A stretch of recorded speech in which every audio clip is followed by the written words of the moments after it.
Naatz, and I'm a licensed professional counselor at the UNO Counseling Center. I also help co-facilitate Voices Against Violence on campus and help with some violence prevention outreach around sexual assault, intimate partner violence, and stalking. And what brought me to UNO was graduate school. I came to UNO in 2004 to complete my master's in counseling and did so in 2006. I was a graduate assistant in this office during that time and then got hired on professionally in 2006, and I've been here ever since. We see a variety of different situations when people call us in crisis. So whenever there's a crisis, there's a counselor that is made available, whether we're in an appointment or not.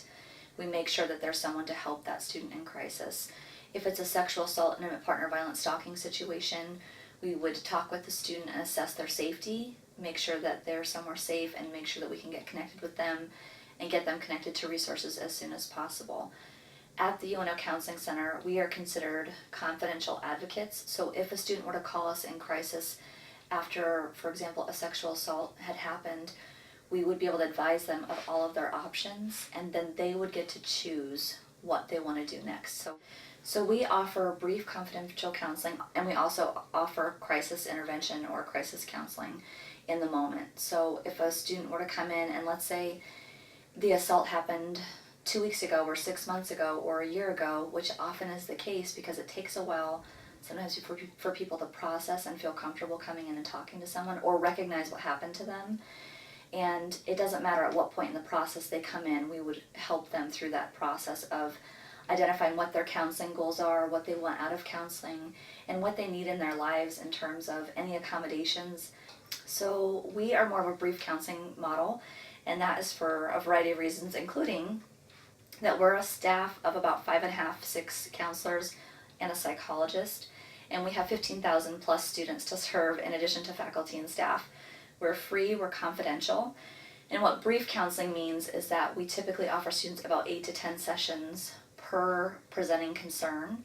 So it just kind of depends on what the student has going on, and oftentimes we find that students don't typically utilize all 8 to 10 sessions because what we're working on, we're finding that progress is happening in less time than that, and so they don't necessarily need to use all of those sessions. So a lot of the time students are nervous about coming to a counseling center, and people may be seeing them present in that office. What we have the advantage of in this office is that we are connected as a wellness center, so we're within campus rec, health services, and counseling. So when students come into our specific lobby, they could be presenting for a medical appointment of a variety of reasons, or to see a mental health counselor. But we also do a lot of work with students, and the majority of us teach. So a lot of students are coming to see us for class reasons. So that gives students a little bit more anonymity. I would let them know that they're not alone in feeling that way, and it's perfectly normal to feel unsure about coming in and sharing their particular situation or story with someone that they've never met before. I would also let that student know that when we meet with students who are nervous about coming in, most of the time we get reports back that they feel extreme relief in having come in and that they wish they would have come in sooner, that they feel bad that they let themselves feel how they've been feeling for so long when there was such support available. And also when students come in and we explain all of their options on campus and in the community in terms of services depending on what their concerns are, they are amazed at what is available to them and what is free.